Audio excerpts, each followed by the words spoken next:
What would you do if, while descending into the black heart of the ocean, you saw something that shouldn't exist, a faint light shaped like a woman, shimmering beneath the crushing weight of the sea?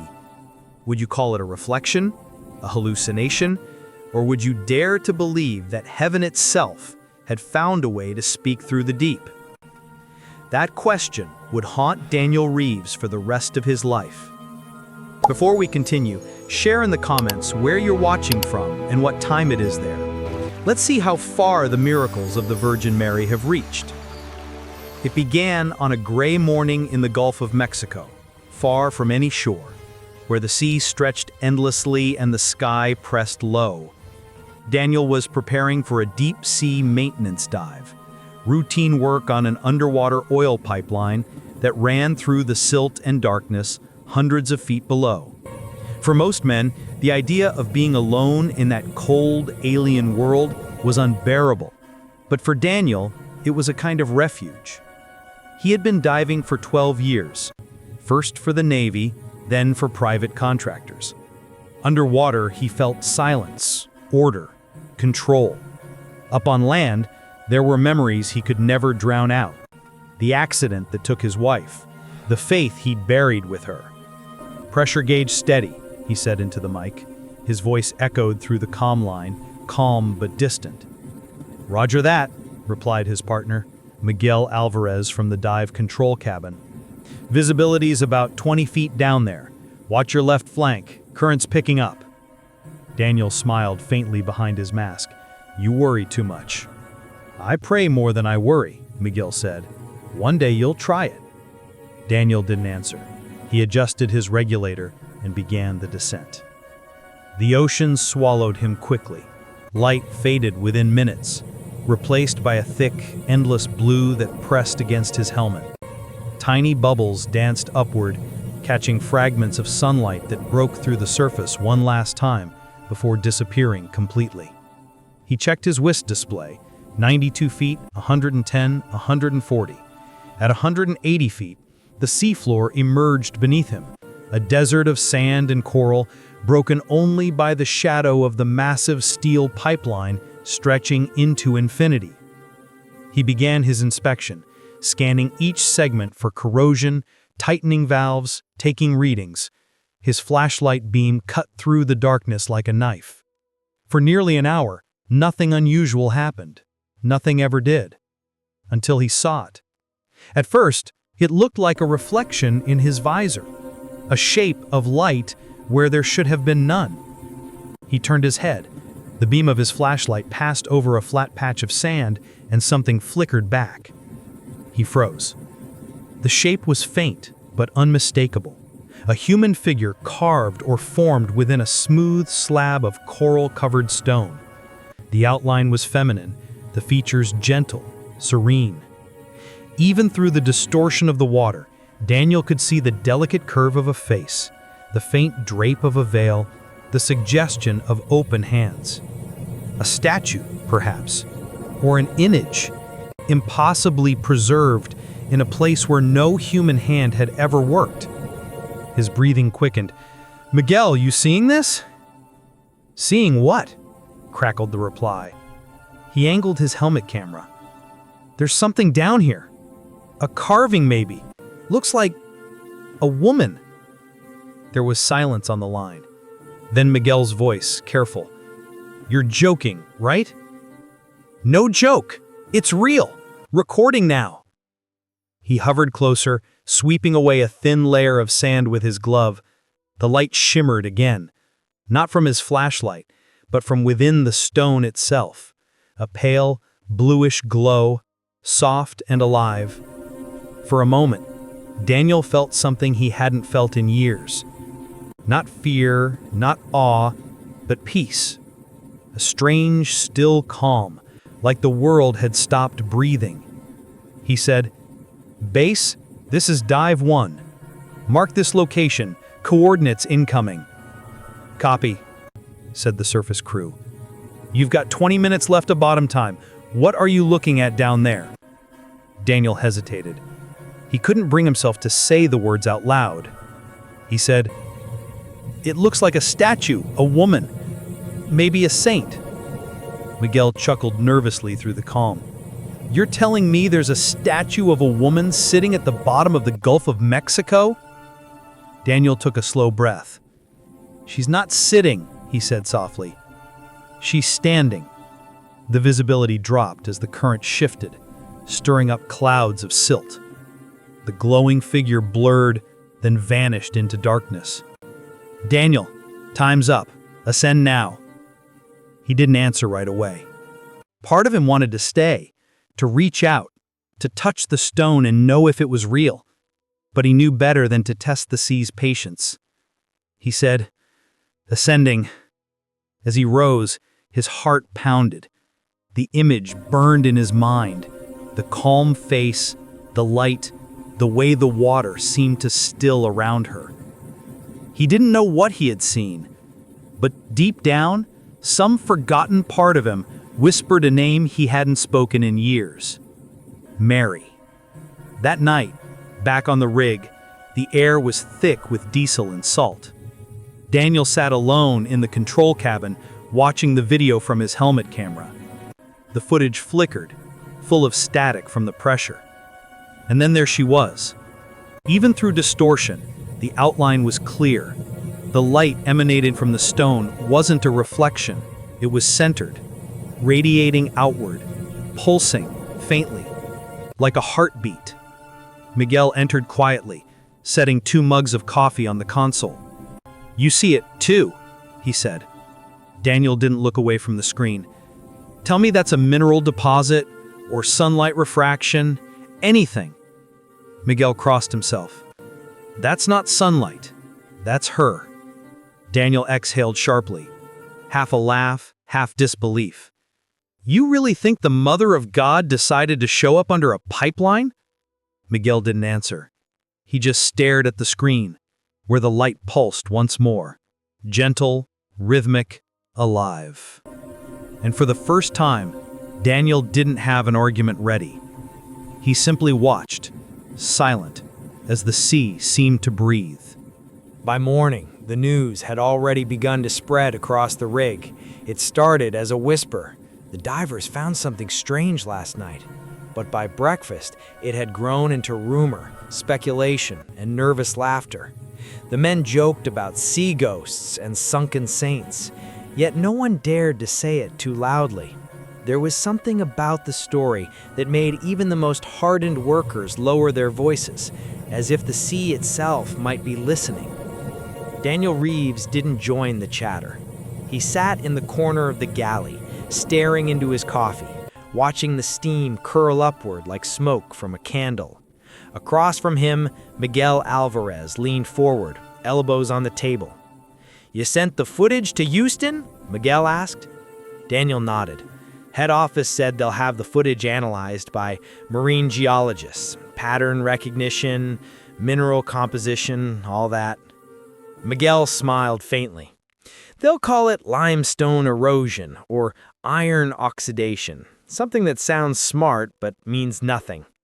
Daniel looked up. "And what do you think it is?" Miguel hesitated. "I think it's not our job to explain everything we don't understand." He paused. "You ever hear of Stella Maris?" The name sounds familiar. It means Star of the Sea. It's one of the oldest titles of the Virgin Mary. Sailors used to pray to her to guide them through storms. They believed she watched over anyone who crossed the water. Daniel said nothing.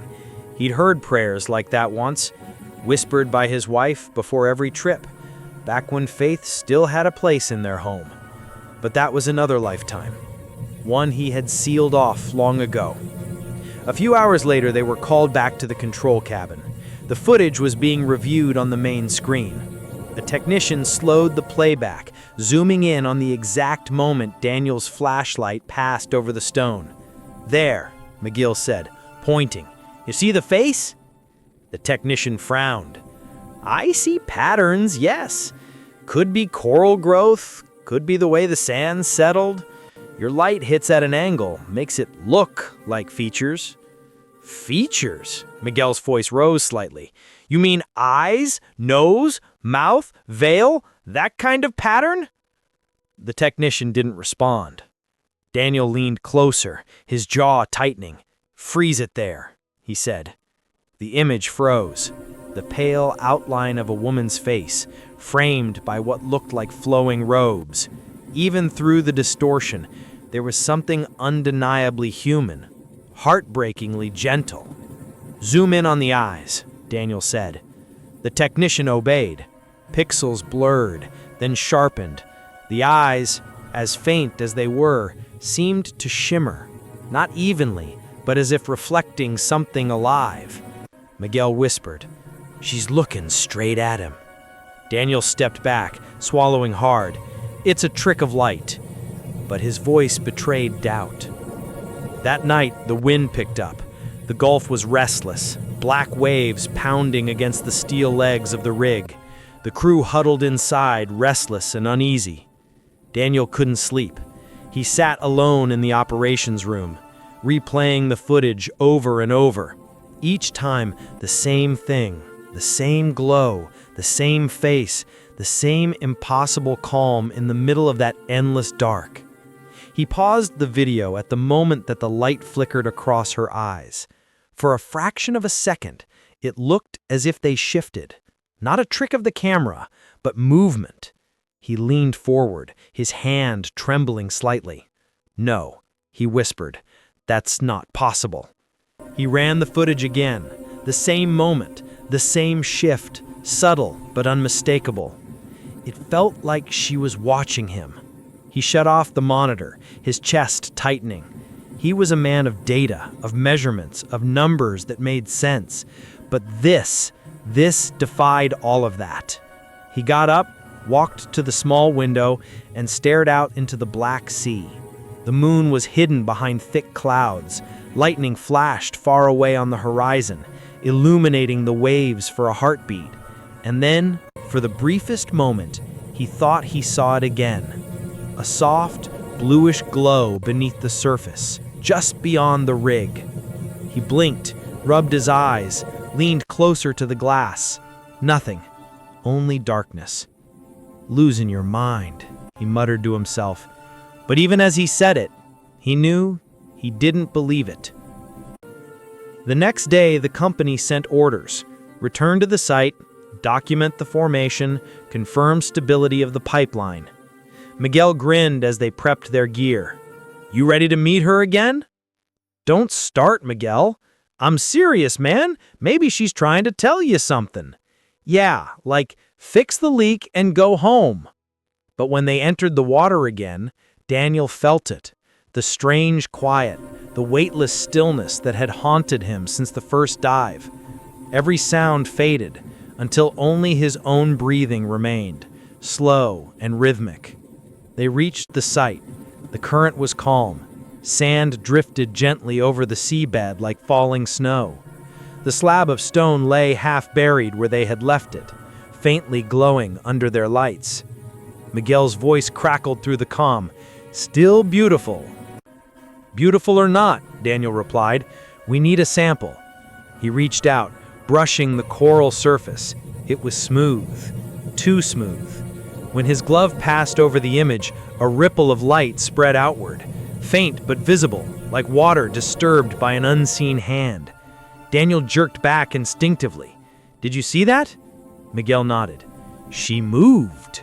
"Don't start with that." "I'm not joking, man. Look!" The light pulsed again, soft, deliberate, rhythmic. And then, through the calm came a low, distant sound. Not static, not machinery, a hum, almost like a voice. "Bass," Daniel said quickly, his pulse racing. "We're picking up interference, audio distortion." "Copy that," came the reply, faint. "We're not hearing anything on our end. Are you okay down there?" Daniel hesitated. He glanced at the glowing image, at the gentle light that seemed to breathe beneath the stone. He should have been afraid, but he wasn't. Instead, for the first time in years, he felt peace. He whispered, almost without meaning to, "Star of the sea, guide us through the storm." Miguel froze. What did you just say? Daniel blinked. I don't know.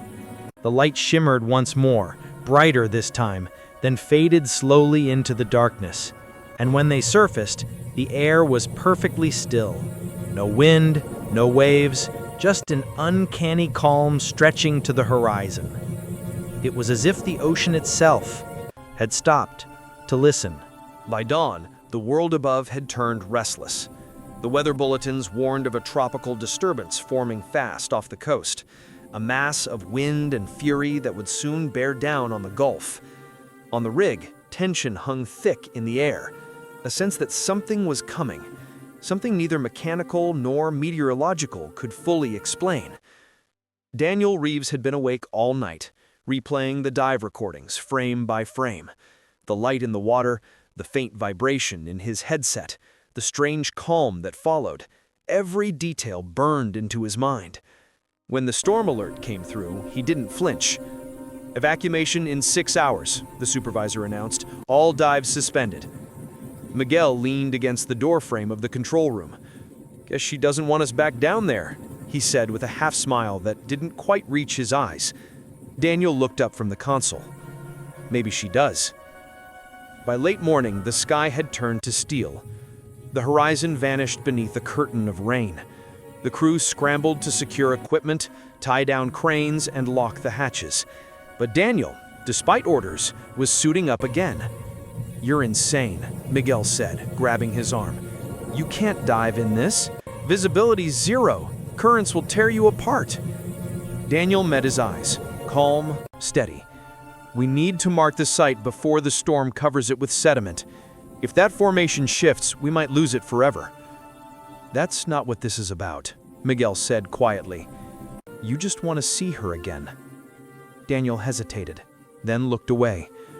"I have to know if what I saw was real." Miguel cursed under his breath, then began strapping into his own gear. "Then you're not going alone." The wind roared as they dropped into the water. The surface churned like boiling glass, waves smashing against the rig legs. But beneath the chaos, the world turned eerily still. The deeper they went, the quieter it became, until even the sound of the storm vanished, replaced only by the low hum of their breathing. Their flashlights flickered in the murk, beams slicing through clouds of sediment. At 160 feet, visibility dropped to almost nothing. Then, suddenly, through the drifting haze, a light appeared, pale and steady, glowing from below. "She's still here," Miguel whispered. Daniel couldn't answer. The water around them had changed. The current, once violent, now swirled in slow, graceful circles, as if drawn to the source of the light. The slab lay half-buried where they had left it, but now the image was clearer, brighter, alive. The figure's hands seemed open in welcome, her gaze gentle yet commanding. Daniel hovered closer. He raised a gloved hand and whispered, "What are you?" The calm crackled with static, and then, through the noise, came a sound.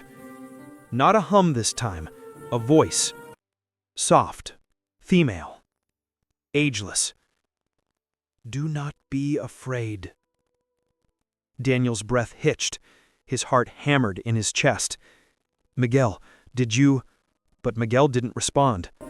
His head was bowed, bubbles rising from his regulator in slow bursts. The light around them grew stronger, spreading outward like dawn breaking underwater. It wasn't blinding, but enveloping, warm, serene, infinite. Daniel felt pressure all around him, yet it didn't crush him. It held him. Then everything stopped. The current, the hum of his oxygen tank, even the sound of his heartbeat. For a moment that felt both endless and impossibly brief, there was only silence and the presence of something vast, compassionate, alive.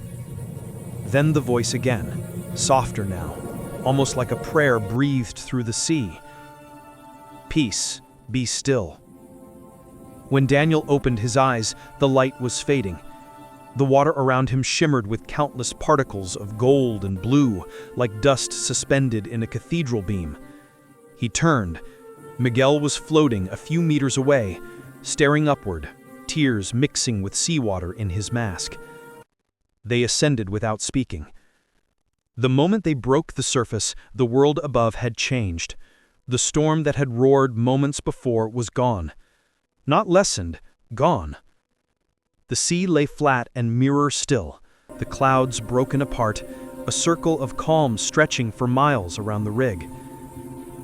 The rest of the crew stood at the railing, speechless.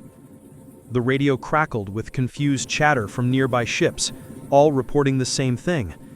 The storm had dissipated instantaneously. No one could explain it. No one even tried. Daniel pulled off his helmet, gasping for air that felt too thin. The storm. It stopped. He whispered. Miguel nodded slowly. No, he said. It obeyed. For the next hour, the crew worked in stunned silence. Instruments registered no meteorological reason for the sudden calm. The eye of the storm, which had been directly over their position, had dissolved as if erased from existence. Daniel sat at the edge of the platform, staring at the horizon. He should have been exhausted, but instead he felt light, as if the weight of years had been lifted from his chest. Miguel joined him, holding 2 cups of black coffee gone cold. "You still think it's a trick of light?" Daniel didn't answer. His gaze drifted over the placid sea, now glowing faintly under the rising sun. "No," he said finally. "I think we were meant to see it." Miguel nodded slowly, then whispered the prayer sailors had spoken for centuries. Ave Maris Stella. Hail, star of the sea. The words floated into the wind like a benediction, and for a brief, breathless moment, Daniel thought he saw something shimmer far below the water, a glint of light, a flicker of movement, as if the ocean itself had bowed its head. Part 4. The Proof Beneath the Waves. In the days that followed, news of what happened spread like a whisper across the offshore network, from one rig to another, from pilots to coast guards, from sailors who swore the sea itself had gone still that night, but no one could explain it. Weather satellites had captured the storm formation just hours before its abrupt disappearance. Then, as if a hand had brushed across the sky, it was gone. Daniel Reeves was flown back to the mainland for debriefing. He had expected disbelief, and he wasn't wrong.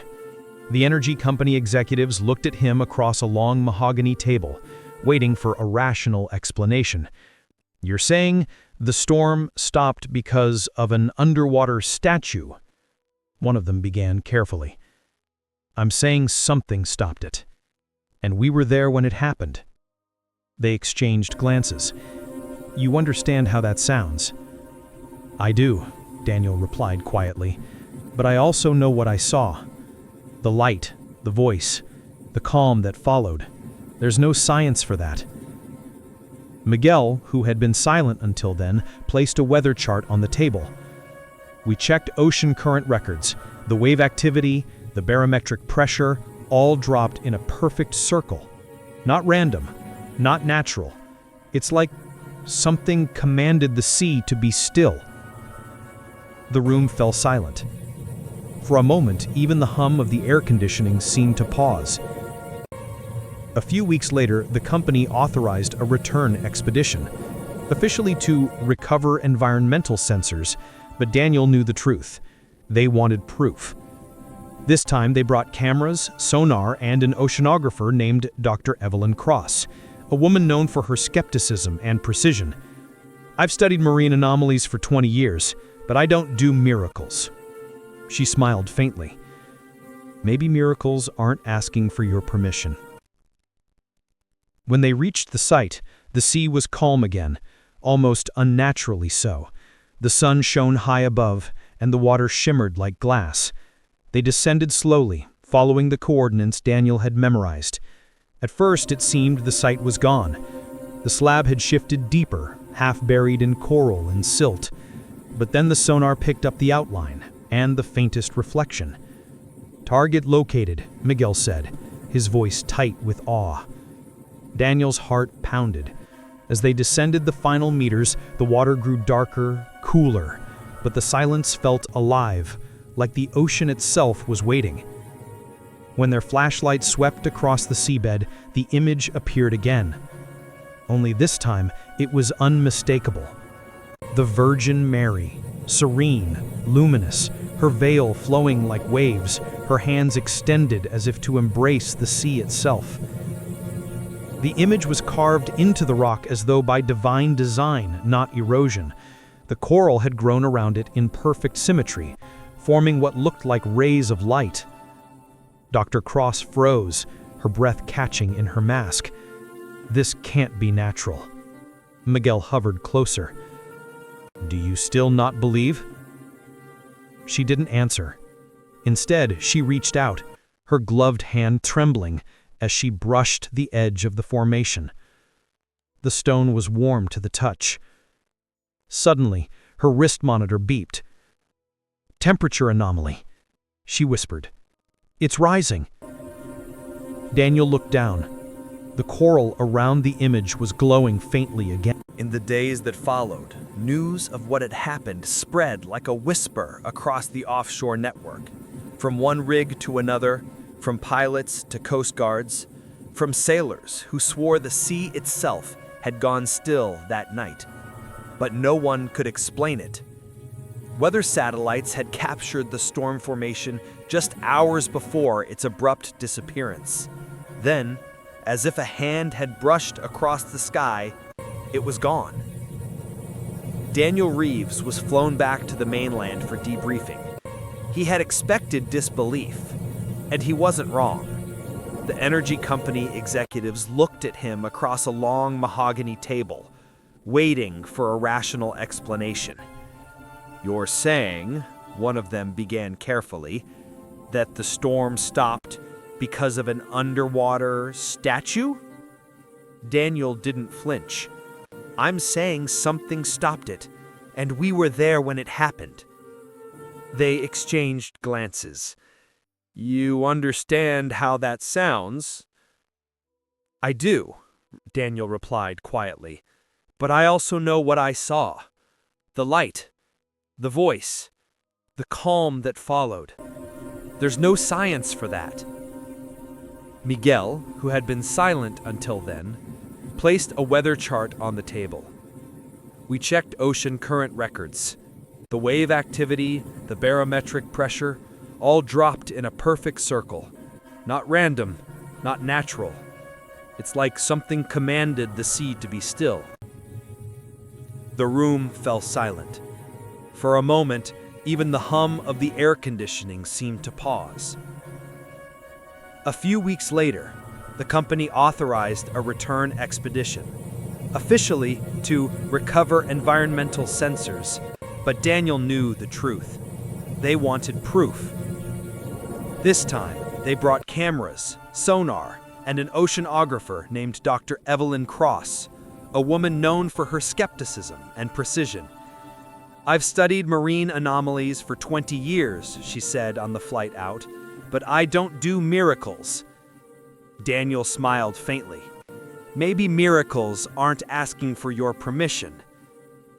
When they reached the site, the sea was calm again, almost unnaturally so.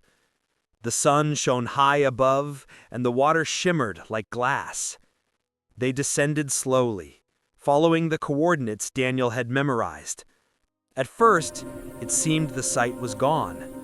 The slab had shifted deeper, half buried in coral and silt. But then the sonar picked up the outline and the faintest reflection. "Target located," Miguel said, his voice tight with awe. Daniel's heart pounded as they descended the final meters. The water grew darker, cooler, but the silence felt alive, like the ocean itself was waiting. When their flashlight swept across the seabed, the image appeared again. Only this time, it was unmistakable. The Virgin Mary, serene, luminous, her veil flowing like waves, her hands extended as if to embrace the sea itself. The image was carved into the rock as though by divine design, not erosion. The coral had grown around it in perfect symmetry, forming what looked like rays of light. Dr. Cross froze, her breath catching in her mask. This can't be natural. Miguel hovered closer. Do you still not believe? She didn't answer. Instead, she reached out, her gloved hand trembling as she brushed the edge of the formation. The stone was warm to the touch. Suddenly, her wrist monitor beeped. Temperature anomaly, she whispered. It's rising. Daniel looked down. The coral around the image was glowing faintly again, just like before. Dr. Cross pulled back, her voice shaking. It's impossible. The geothermal readings are stable, but the surface is radiating heat, like it's alive. Miguel's voice came over the comms, soft but certain. She's here again. Back on the boat, Dr. Cross stared at the data, unable to speak. There's no geological explanation for this pattern. And the warmth you felt, it wasn't from below, it was emanating outward, like something inside the rock was breathing. Daniel nodded slowly. She's still watching. They analyzed the photographs, and the more they zoomed in, the clearer it became. The carving wasn't random erosion or mineral alignment. The features, the eyes, the folds of the robe, even the delicate curve of the hand were too precise. Yet no tool marks were visible. The image had formed naturally, or supernaturally. When the story broke, scientists and believers alike debated its authenticity. Some dismissed it as pareidolia, the human tendency to see patterns in chaos. Others, especially those who knew the sea, weren't so sure. Fishermen began leaving flowers at the docks, whispering prayers before setting sail. Divers requested permits to visit the site. And one local priest from Corpus Christi, Father Adrian Cole, declared during Mass, "The Mother of God has always appeared where humanity feels most lost. If she chose the depths of the sea, perhaps it is to remind us that even the waters listen to her Son's command. Peace, be still." Weeks turned into months, and still Daniel couldn't stay away. Every time he dove, the water felt lighter, clearer, as if the ocean itself remembered. Miguel once asked him, "Do you think she came for us?" Daniel looked at the horizon and said softly, "Maybe not for us, maybe through us, to remind the world that faith isn't confined to churches or mountaintops. Sometimes it hides beneath the waves, waiting to be rediscovered." Miguel smiled. "Then we were just the messengers." Daniel nodded. "Exactly. The sea carried her image, but the message was meant for everyone." Before they left the site for the last time, Daniel turned one final time toward the depths. The water below shimmered faintly, and for an instant, just an instant, he thought he saw her again. Not as light, not as shadow, but as a presence, watching, guarding.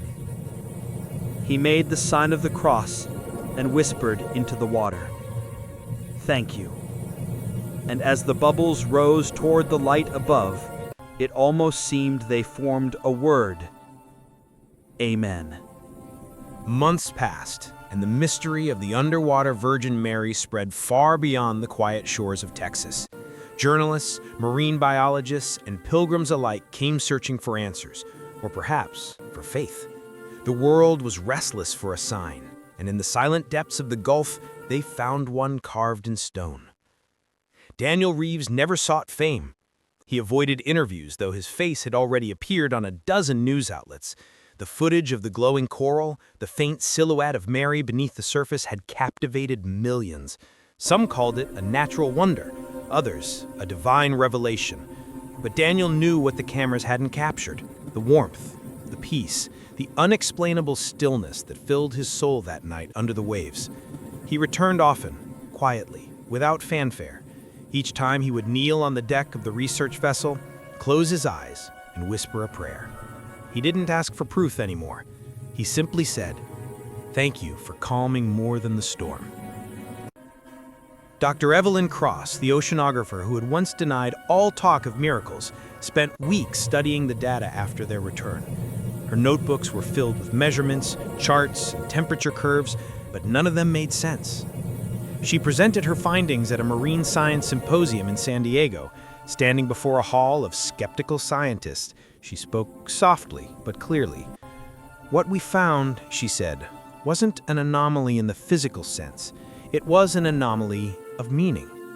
We recorded a surge of warmth and light where there should have been none.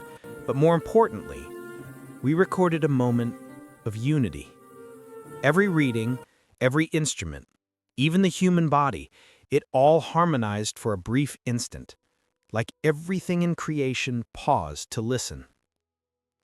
A hush fell over the audience. Some frowned, others nodded quietly.